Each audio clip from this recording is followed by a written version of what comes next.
Bien voilà, bonsoir à chacun et chacune. Nous nous retrouvons ce soir pour retrouver une ancienne figure de notre unité pastorale, l'abbé Stanley Kanda, qui a monté plein d'escaliers et qui s'est retrouvé doyen à Dizon. Ah, pas Dizon, à Everville. Voilà, nous l'accueillons donc.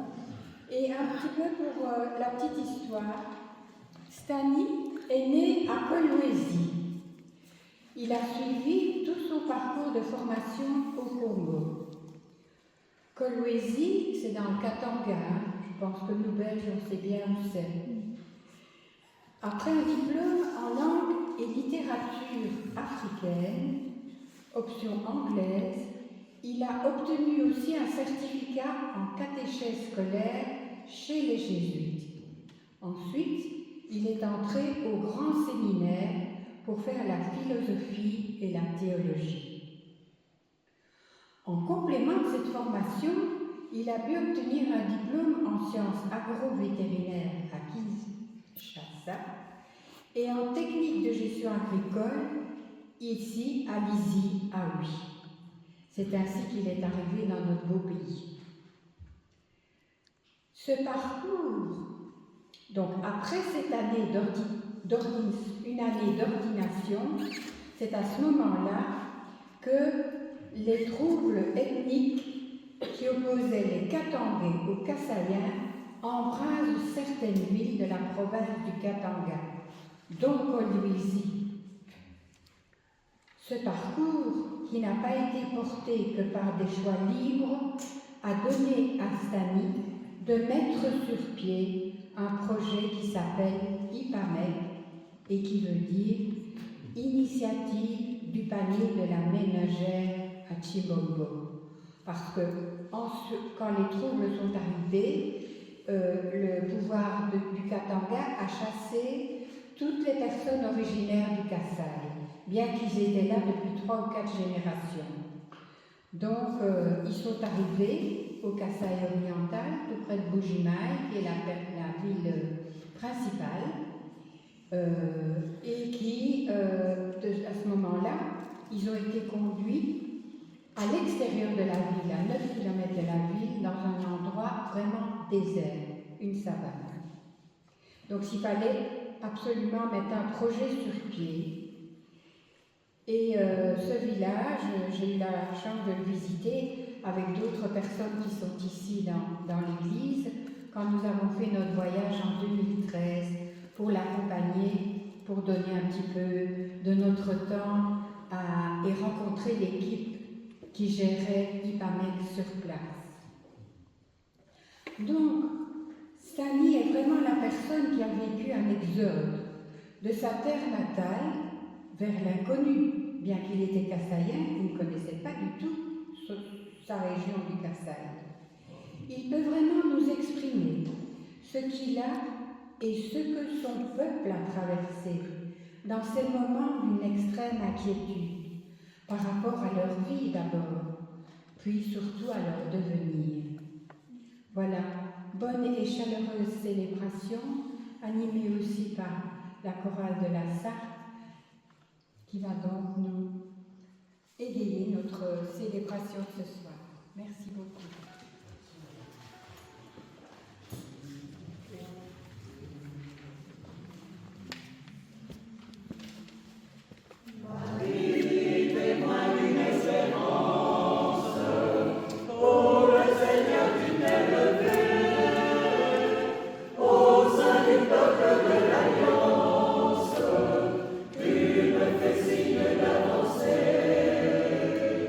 Toujours plus loin.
Amen.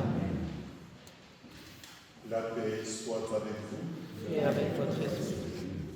Cette salutation, nous l'avons entendue il y a 2 jours, entendue de la bouche du nouveau pape, Léon XIV. Cette salutation, la paix soit avec vous, vient comme est un prolongement de ce vœu qui était celui de François déjà et qui nous posait la question: si nous nous souhaitions la paix les uns aux autres, qu'avons-nous dans les mains? Avons-nous des armes ou allons-nous mettre des ponts pour que cette paix soit réalisable? Ce soir, peut-être le pont que nous allons utiliser, c'est l'échange, qu'on appelle témoignage, qu'on appelle conférence, mais au moins on va semer des mots, des paroles qui peuvent nous rapprocher les uns des autres et qui seront des ponts qui feront que chacun dans sa responsabilité pourrait avancer. Que le Seigneur nous aide à intérioriser ces ponts, à prendre ces paroles et à prendre surtout des résolutions. Puisque nous l'avons appelé Seigneur, laissons-le parler à chacun de nos cœurs en lui demandant de prier avec nous et communier à cette oraison.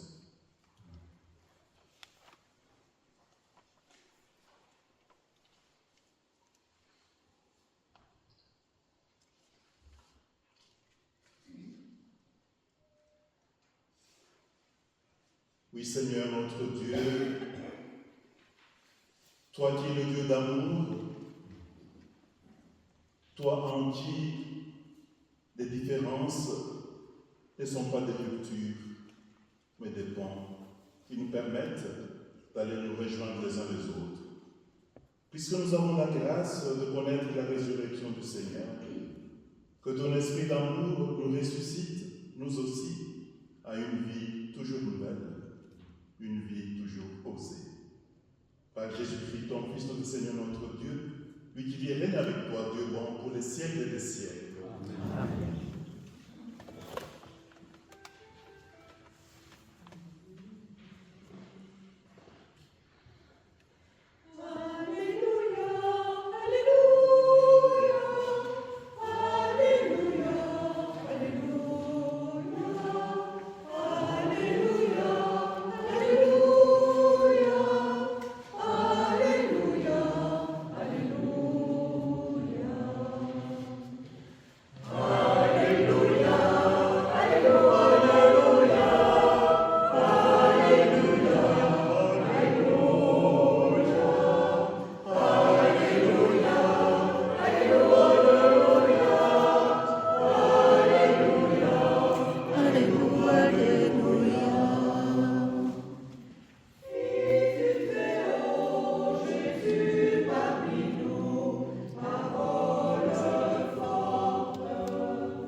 Le Seigneur soit avec vous.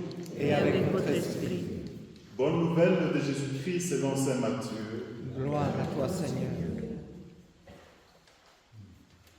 En ces temps-là, après le départ des mages, un ange du Seigneur apparut à Joseph dans un rêve et lui dit: Lève-toi, amène l'enfant et sa mère et fuis en Égypte.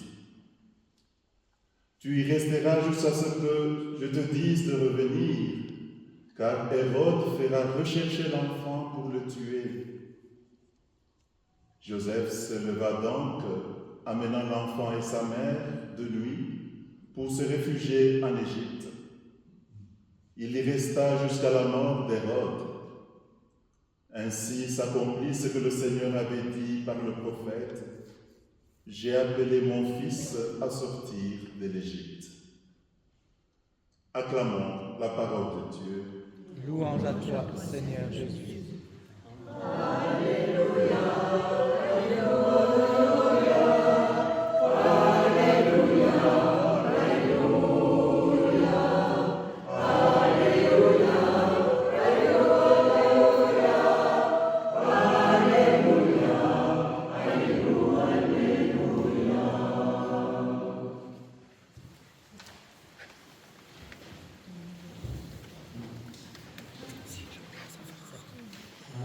Évidemment, vous ressentez mon émotion de revenir ici dans cette église de la Sarthe, dans la région de Urtoise, pour pouvoir retrouver des visages que je reconnais, qui sont nombreux, avec qui nous avons partagé de bons moments. Cette émotion est doublée d'une autre émotion, celle de venir parler d'un sujet qui, nous inscrivant dans la dynamique de la neuvaine, peut nous amener peut-être à des silences, peut nous amener peut-être à des révoltes, et pourquoi pas à dire qu'on n'est pas d'accord. Mais quand on fait marche ensemble, quand on fait route ensemble, est-ce qu'on est obligé d'être d'accord sur tous les points? Non. On peut ne pas partager les mêmes avis. L'essentiel, c'est qu'au nom de l'Évangile, au nom de notre foi, nous puissions regarder dans la même direction. La direction dans laquelle j'aurais souhaité regarder pour ma contribution, c'est autour de la personne de Joseph. Non pas le Joseph du Nouveau Testament, mais le Joseph de l'Ancien Testament. Cet enfant de Jacob, Joseph qui est né dans une famille de 12 enfants, Joseph qui, avec ses frères et sœurs, avec ses frères, va entrer en conflit, un conflit qui va l'amener à l'immigration. Alors, ma contribution est de dire tout simplement qu'allons-nous faire des larmes de Joseph l'exilé. L'immigration et l'exil sont des phénomènes mondiaux complexes qui méritent d'être abordés sous différentes facettes. La méditation que je propose ce soir va se placer à la lumière des évangiles sur 3 niveaux, des niveaux différents.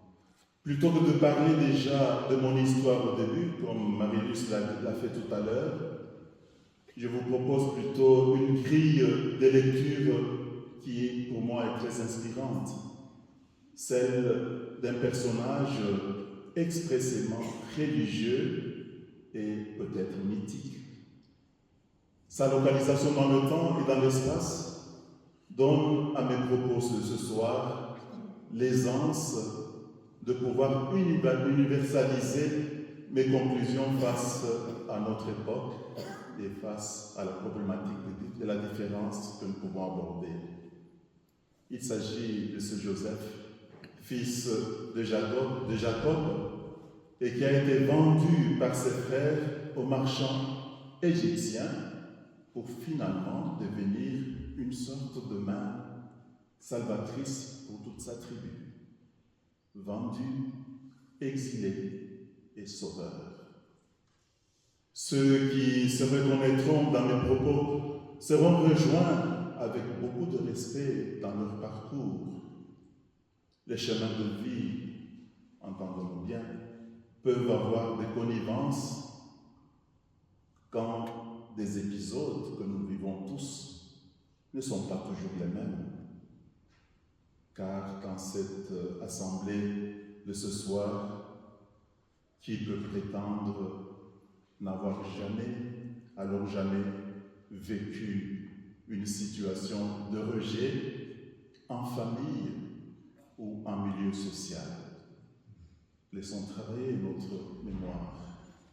Si ce n'est pas en famille, c'est peut-être dans le quartier, c'est peut-être à l'école, c'est peut-être dans le milieu professionnel.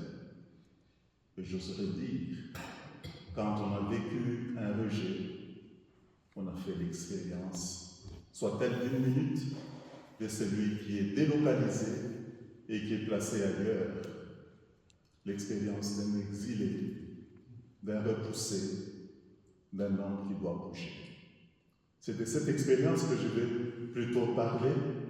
Comme ça, on n'aura pas à cantonner une population, à stigmatiser une population comme étant des exilés, parce que nous allons chacun revisiter notre fort interne et retrouver des moments où nous avons vécu une expérience de réfugiés, une expérience de rejetés. Et c'est dans ce cadre qu'il devient essentiel de cerner les enjeux qui peuvent conduire des individus parfois à quitter leur pays d'origine, de gré ou de force, de gré à l'instar d'Abraham ou de force comme Joseph dont je parle ici. Ces départs en exil ou en émigration peuvent être aussi abordés avec justesse et sans préjugés. Les implications sociales, économiques et même existentielles qui vont s'en suivre ne seront que des cadres d'appréciation globale que je vous propose pour que chacun revisite ses déplacements qu'il peut expérimenter dans sa maison et là où il est. Que ce soit pour la recherche des opportunités économiques, pour la fuite des conflits ou pour ce qu'on appelle le regroupement familial, les aventures des exilés sont un reflet du drame humain, du drame de tout un chacun. Hommes, on est tous hommes. Et humains, nous avons tous la fibre humaine qui peut ressentir la douleur et qui peut jubiler aussi. Pour autant qu'on se retrouve dessaisi d'un lieu pour en prendre un autre, partir d'un endroit vers un autre, quitter un horizon pour se retrouver dans un trou, comme c'est Joseph de l'Ancien Testament. Parfois, il est arrivé, et il m'est arrivé, d'être sur un sol glissant, tellement glissant que je me sens menacé au risque même du sacrifice suprême. Ben, je ne sais pas jusqu'où le sol va glisser et jusqu'où il va m'amener. Autant d'illusions que nous pouvons tous entendre et débattre. Et quand on est au départ d'une pareille expérience, il y a des enjeux qui entrent en route. Ces enjeux peuvent être des enjeux qui partent des contextes familiaux. Tout peut partir d'un environnement affectif malsain, un prétexte ou une frustration relationnelle qui conduit à la rupture, au rejet et voire même à la guerre. La guerre, je sais ce que c'est et je dois en parler ce soir. Souvenez-vous, ce sont les propres frères de Joseph qui lui ont ouvert la route de l'exil sur base d'une jalousie et l'ont appelé le petit homme qui a des songes et des rêves autour d'eux. Les rivalités affectives entre frères ont conduit donc au drame dans la famille de Jacob. Vendre un frère et briser une relation de sang, c'est vite arrivé. Vite arrivé sur fond des constructions idéologiques. Rejeter l'autre parce qu'il menace mon rang social, il menace ma place en église, il menace ma place en société. C'est justement ici que je vais inscrire mon histoire. Celle qui part des années 90, où il y a eu le vent de la perestroïka dans le monde des politiques, parti d'ici en Europe. Et ce vent va jusqu'à questionner le paradigme des idéologies politiques et des dictatures en Afrique. Et l'Afrique en deviendra la scène, malheureusement, très sanguinaire, avec des dictatures, des grands noms que vous connaissez certainement comme Bokassa, comme Mobutu, etc. C'est l'ère où l'Afrique centrale principalement va signer des conférences nationales comme cadre pour essayer de bousculer ces dictatures, pour les démettre de leur tyrannie. Cela, c'était sans penser au génie des politiques et des dictateurs. Leur génie, il leur a fait trouver des manœuvres de survie politique. Quelle était la manœuvre à l'époque? Eh bien, aller comme dans la famille de Jacob, qui me sert de cadre ici, aller dire, vous savez, les autres ne vous aiment pas. Ce sont les autres qui sont venus chez vous et qui vont prendre toutes vos richesses. Vous voulez jouir de toutes vos richesses? Eh bien, je vous donne les outils pour les mettre à la porte et les renvoyer. Et là, je suis moi-même au Katanga, autour des années 90, et je suis ordonné en 91, comme Marie-Luce l'a dit, et on met le feu à la poudre pour que les populations commencent à se bousculer, à rechercher la place. Les Katangais et la région, ceux de la région vont se dire, si nous sommes malheureux, c'est parce que les Kassaïens sont parmi nous et qu'ils ont pris les grandes places à la GECAMI et ils ont occupé de bons postes à la GECAMI. Oui, évidemment, les populations venues d'ailleurs étaient descendues pour travailler dans les mines. Et dans les mines, vous savez ce que ça fait. Ici en Belgique, on a eu l'expérience, n'est-ce pas, avec ceux qui sont venus du sud de l'Europe pour travailler dans les mines de charbon ici en Belgique. Je pense que c'est dans le charbon. Oui, donc avec la présence italienne à laquelle on peut faire allusion dans les mines ici. C'est pratiquement l'expérience que nous avons faite au Katanga. S'appuyant sur des frustrations comme celle-là, pour dire que ce sont les autres qui sont venus prendre le boulot, les frustrations ont servi au régime pour que le régime réveille des instincts, des xénophobies des peuples du Katanga contre ceux qui sont venus du Kasaï. Ces derniers, présentés comme étant des étrangers envahisseurs, vont être chassés de la province du Katanga à partir de novembre 1991. Des affrontements assez violents et atroces vont provoquer beaucoup de décès et beaucoup de dégâts matériaux. Il y a des témoignages d'histoire. Colette Brackman fait déjà allusion en 1992, qui est une journaliste de renom ici en Belgique. Elle va mentionner déjà ça dans certains journaux. Nous avons ici en Belgique aussi Pichibanda qui a circulé partout ici et qui parlait de ça, le fou noir au pays des Blancs. Nous avons des références comme la lettre de l'évêque de l'époque de Colosie, Monseigneur Songa, qui a écrit. Donc on peut retrouver des traces de cette histoire et je vous épargne les détails. Donc ces populations chassées vont d'abord s'entasser dans des lieux publics et parce qu'ils n'avaient pas beaucoup de choix. C'est la fuite, le déplacement, la délocalisation. On abandonne sa maison pour aller rester dans une gare, dans une école ou dans un lieu public. Ainsi commence le trou, comme le trou dans lequel on a jeté dans lequel on a jeté Joseph, fils de Jacob, par ses 10 autres frères. Donc c'était des frères qui nous jetaient dans un trou.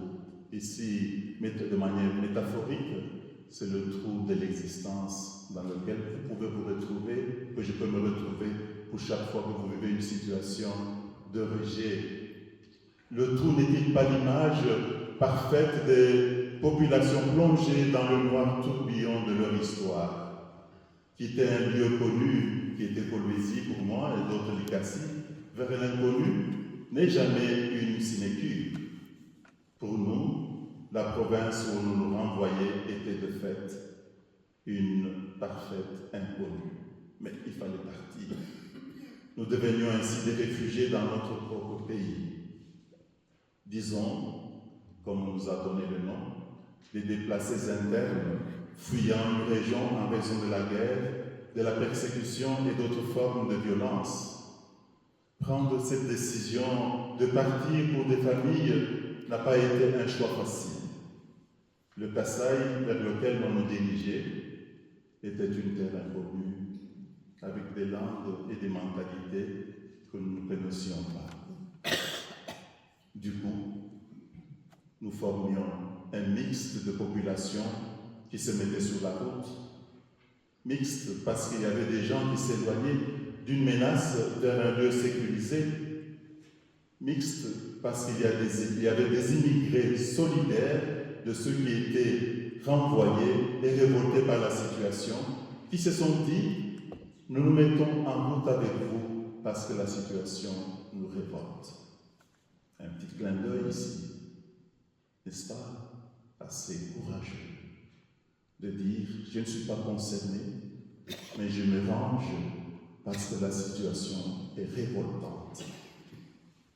Et il y a des immigrations qui se font non pas par plaisir, mais parce que la situation révolte.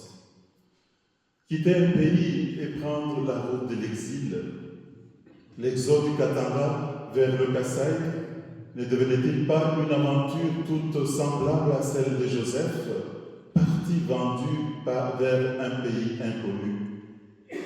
Il lui a fallu accepter des ruptures. Ah oui, parce que j'ai des ruptures, je vais parler des miennes. Rupture professionnelle, j'étais prêtre d'une année après avoir fini mon séminaire et nommé comme professeur au petit séminaire. Ruptures économiques, parce que mon père, qui était directeur d'école primaire, venait de perdre tout son boulot. Rupture sociale, parce qu'il y avait des amis à moi qui ont été lapidés et qui n'ont pas pu fuir et se mettre à l'abri des violences. Une route que nous devions prendre pour aller au Kasaï. Cette route-là est une longue et très longue savane de 1700 km qu'il fallait parcourir, sans avion, sans voiture, sans moyen de déplacement, chacun devant se débrouiller. Et nous nous sommes retrouvés 800 000 personnes en train de courir et de fuir. L'exil, c'est aussi ça. La route des exils, même si on voit certains d'entre nous atterrir peut-être ici en Belgique ou dans d'autres lieux, il y a derrière eux cette histoire, cette savane, ce parcours, tout exilé derrière le masque de son visage et de son sourire, le porteur d'une histoire. Peut-être s'arrêter une minute et lui dire tout simplement « Dis-moi qui tu es ». Alors je pourrais peut-être être bon de faire avec toi la route ensemble. C'est la démarche que nous prenons quand nous nous mettons en église, une église qui nous appelle à nous écouter les uns les autres. Parce que quand nous aurons écouté les uns les autres, on pourra toucher les différents ordres de drames humains, que ce soit au niveau humanitaire, que ce soit au niveau sécuritaire, que ce soit au niveau sanitaire ou au niveau de survie. Ces personnes immigrées et exilées ne sont pas que des menteurs. Ce sont parfois des gens qui sont appelés à se taire parce qu'ils se posent une seule question. Quand j'aurai dit tout, est-ce qu'on me croira? Est-ce qu'on entendra mon histoire? Ou bien on me donnera plutôt des mots et des vocabulaires pour que je dise mon histoire avec des mots et des vocabulaires qui arrangent l'oreille de celui qui veut m'écouter. Les immigrés et les exilés n'auront peut-être pas toujours le temps de tout dire parce qu'ils ont perdu le vocabulaire justement sous le traumatisme de leur parcours et de leur chemin. C'est l'histoire de Joseph, c'est mon histoire, c'est votre histoire, et chacun d'entre nous a une mémoire qui parfois sélectionne les hommes à exprimer et renvoie à l'oubli des hommes qui font très mal. Il faut du temps pour que tout cela remonte. Remonte comme dans la métaphore de l'exil de l'Égypte. Dans cette métaphore d'Égypte, qui nous, pour moi, est représentée par le Kasaï vers lequel nous sommes partis, pour être cantonnés dans des camps de réfugiés, et qui n'a fait qu'empirer la situation des expulsés que nous sommes. C'est ainsi qu'une fois en Belgique, je me suis fait fort de ne pas cacher mes larmes, celles de toute une population dont l'histoire se poursuit dans un village de réfugiés que Marilus a dénommé justement. Ce village s'appelle Chibombo. Prise au carrefour de mon passé que je viens de retracer, que je porte, et de mon présent qui me porte. Et quand je dis le présent qui me porte, ce sont vos mains, vos bras, vos regards qui font que ce carrefour-là, je dois le vivre. Peut-être je parle au nom de tant d'autres qui ne sont pas avec nous ici, qui sont à ce carrefour, un passé qui les porte et un présent qui sont appelés à porter. Quelle attitude prendre et quelle direction prendre? C'est le troisième volet par lequel je vais finir, c'est le volet de la loyauté, une loyauté double à laquelle nous trouvons souvent appelés, qui fait une déchirure. Comment être loyal à mon passé sans trahir le présent? Un pays d'accueil, en l'occurrence ici la Belgique, de tous les exilés, n'est pas une table rase. On est conscient, j'en suis conscient. Des populations autochtones y vivent, et ces populations ont des droits naturels et des devoirs patriotiques.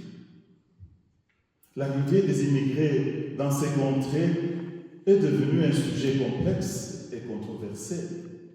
Les débats d'ailleurs sur l'immigration dans ce contexte ont pris des tournures parfois polarisantes, avec des opinions divergentes sur les avantages et les inconvénients pour l'économie, la société et la culture belge. La présence des immigrés peut permettre, j'ose l'affirmer, une diversité culturelle. Elle peut enrichir les traditions locales et favoriser l'ouverture en brisant des carcans identitaires. Bien des défis sont à aborder dans les politiques migratoires pour revenir à l'équilibre entre sécurité, intégration et respect des uns et des autres. Les travailleurs immigrés peuvent contribuer à l'économie en apportant des compétences et des talents uniques et en occupant des emplois qui ne sont pas pourvus localement. Ils peuvent également contribuer à la diversité culturelle et linguistique d'un pays, enrichissant ainsi sa société et sa culture. Mais ne soyons pas naïfs. Ces immigrés, ces exilés peuvent devenir aussi une menace pour la société locale, menacer une culture, menacer l'identité propre, menacer l'expression locale. À nous de nous engager et de trouver l'équilibre de ces dimensions pour que le vivre ensemble soit et nous conduise à une vie comme on le présente pendant cette neuvaine. J'ai parlé de la loyauté au pays d'accueil, je finirai par la loyauté au pays d'origine. Et c'est là que les larmes de Joseph remontent en moi.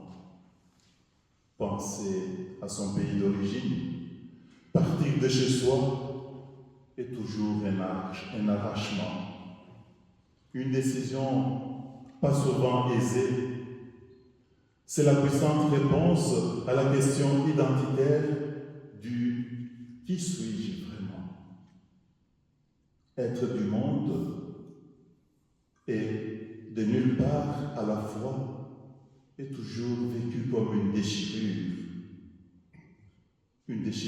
intérieure que l'on garde dans son exil. Et quoi qu'il en soit, Joseph n'a pas pu retenir ses larmes une fois devant ses frères, devant sa propre histoire, parce que ça le renvoyait à son enfance. N'entendez-vous pas là un des psaumes qui dit « Si j'oublie Jérusalem, que ma langue colle à mon palais. » Et l'exilé, l'immigré, se bat entre les deux. Assumer sa présence, mais assumer aussi sa mémoire.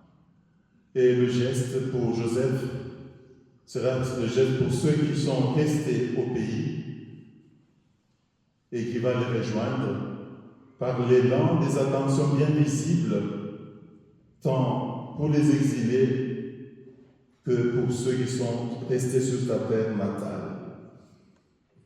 Nous pouvons continuer à porter une attention aux besoins de ceux qui sont restés au pays. Ce regard positivant au travers des Azraël, ici, Marie-Luce a parlé d'Ipamène, n'est-il pas quelque part un nom à la désertion, un nom à l'abandon de notre passé pour un positionnement responsable et dans lequel, ici j'emprunte la réflexion de Léon XIV, dans laquelle je tends la main, je mets un pont pour dire c'est beau d'entendre l'histoire d'un refoulé, d'un déplacé, d'un exilé. Et si on faisait ensemble qu'il n'y ait pas plus d'exilés, plus d'immigrés et plus de réfugiés, cela ne dépend que de notre génie commun et collectif. Entre rester à se lamenter de la misère de son peuple ou s'introduire dans une solidarité efficace pour en découdre avec la misère de son peuple, le choix de Joseph était fait. Et peut-être aussi ici, actuellement, beaucoup de personnes essaient de faire ça. Par sa position, il ouvre la cour de Pharaon à la misère de son peuple. Joseph, même premier ministre à la cour de Pharaon, n'a eu de cesse de penser à sa famille restée en Canaan. Lorsque vous déménagez, vous laissez toujours un petit morceau de votre cœur derrière vous. Je veux conclure tout simplement ce propos en disant l'exil présente des défis, des enjeux psychologiques et des opportunités qu'il importe de considérer à leur juste mesure si l'on veut construire une société inclusive et équitable sans gangrène. Car, comme dit un bon écrivain, André Wallin, les gens doivent apprendre que le bien n'est pas une jouissance solitaire. Peut-être, en ayant écouté cette page de l'évangile de Matthieu, nous allons avoir le réflexe, comme Joseph, cette fois-ci du Nouveau Testament, avec Marie, de prendre tous les petits-enfants menacés dans leur être physique et à les fuir avec eux vers l'Égypte. Et si l'Égypte était un lieu intérieur, c'est peut-être votre cœur, c'est peut-être mon cœur. Et là, chacun se trouvera en sécurité. Amen.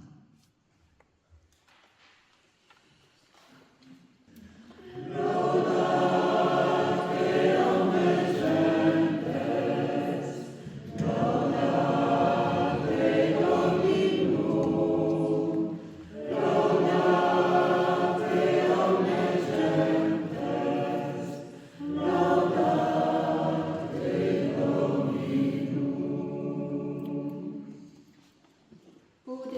question de rivalité et de jalousie, les frères de Joseph se débarrassèrent de lui. Prions pour les nombreux peuples qui aujourd'hui encore rivalisent au point de faire de la mort le seul moyen de résoudre les conflits qui les opposent. Seigneur, écoute-nous.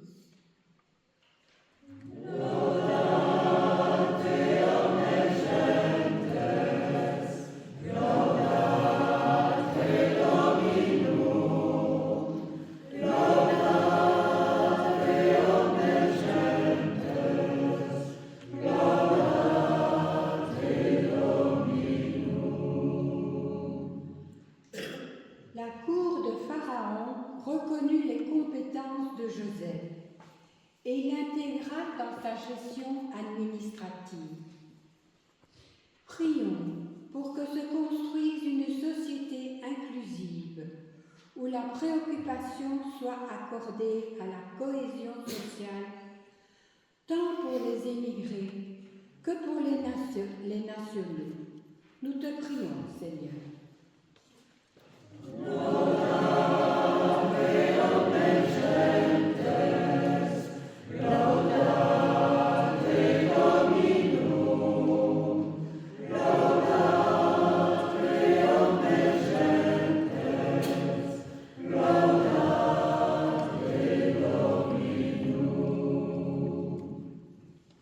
En voyant ses frères, Joseph fondit en larmes.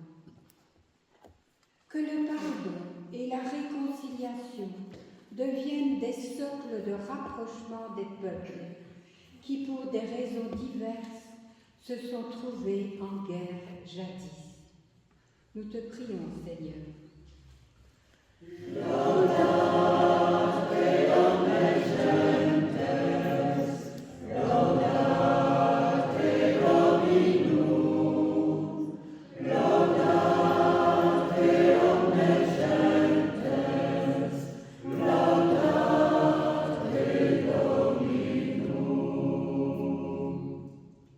Que notre pour avoir fui en Égypte, l'enfant Jésus et sa famille eurent la vie sauve.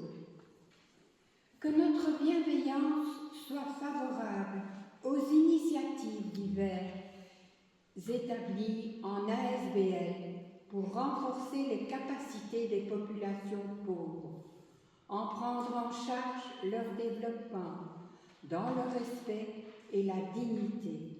Nous te prions, Seigneur.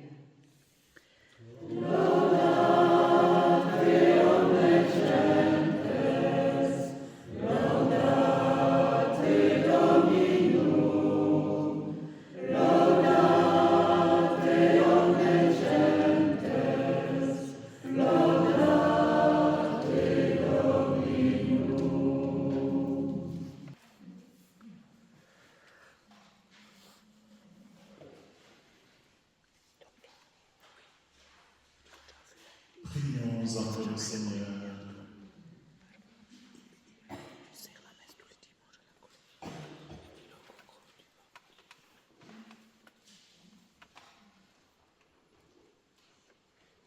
Oui, Seigneur, toi tu sais tout. Tu sais combien nous t'aimons. Mais comment t'aimer si nous n'aimons pas d'abord celui que tu mets sur nos routes? Si nous rejetons de ton visage que tu mets devant notre face, comment t'aimer si nous ne tendons pas notre main comme Joseph, comme Marie? Comment t'aimer si nous ne repérons pas des Égyptes, des lieux de sécurité et les lieux de sécurisation de tous ceux qui sont menacés physiquement psychologiquement. Comment dire ton amour si nous dressons des murs de séparation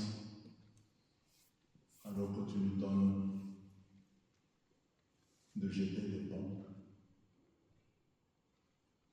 Comment t'aimer si nos églises et nos cœurs se ferment aux cris de l'humanité, aux cris des enfants? Toi qui, le premier, as pris le chemin de l'exil, donne-nous le vocabulaire, donne-nous le regard, donne-nous la force pour que ta planète, notre planète Terre, devienne le lieu où chacun sera l'image et le visage authentique de ta présence. Nous t'avons ainsi prié, toi qui es notre Dieu vivant et vrai, pour les siècles des siècles. Amen.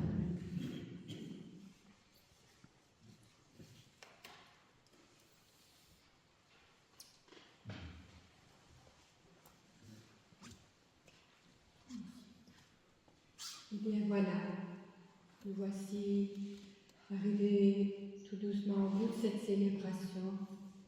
Si vous êtes comme moi, vous êtes tout remués un petit peu au niveau de l'estomac, parce que chaque fois que Stani nous raconte son histoire, on ne peut être que touché. Et puis j'ai beaucoup aimé le parallèle avec Jacob. Je n'y avais jamais pensé, mais c'est vraiment ça. Jacob vendu par ses frères. Joseph. Joseph, vendu par ses frères, qui est exilé, puis qui revient pour sauver son peuple. Mais je peux vous dire que Stani, maintenant, on pourrait l'appeler Joseph aussi.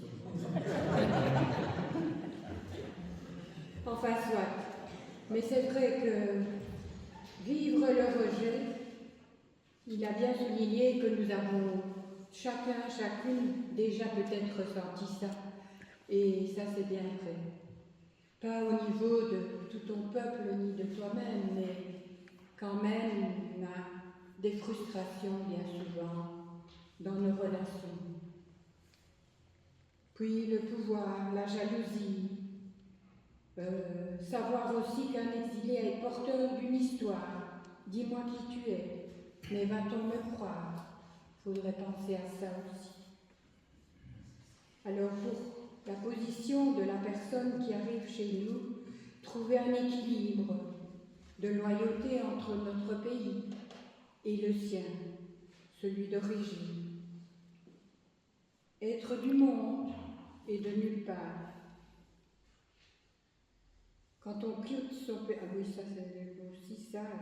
Puis être du monde, c'est vrai, on est du monde, mais on est de nulle part aussi à la fois. Il faut se rendre compte de ça. Et puis c'est très important de créer des sociétés inclusives, d'accueil, et de mettre des ponts, construire des ponts au lieu des murs. Ça c'est certain. Et ce qui m'a beaucoup touchée aussi, c'est le fait que Sani ait retrouvé une position sociale, économique, des amis. Il a pensé à son peuple, dans quel état il était là-bas et à comment faire pour... Et très vite ça a germé dans sa tête. Il était à peine ici à Tiange comme prêtre qu'il faisait déjà toutes les petites familles passer dans les maisons pour un petit peu expliquer son histoire. Et c'est comme ça que l'association IPAMEC a été créée, par des personnes comme nous, qui avons notre travail, mais qui devons aussi penser un petit peu à chez nous, mais aussi ailleurs. Et son projet nous a séduit. Et il faut aller voir ça sur le site internet, parce que c'est magnifique. Depuis 2013 où nous sommes allés, nous ne reconnaissions pas le site quand il nous a proposé toutes les photos. C'est incroyable. Mais il faut y aller pour sentir la force que ces personnes ont de travailler pour eux. On leur fait confiance, on leur donne des moyens et tout ne roule pas toujours. C'est comme chez nous, dans notre vie. Chez nous, c'est la même chose. Mais j'ai beaucoup aimé quand il dit quand on quitte son pays, on laisse toujours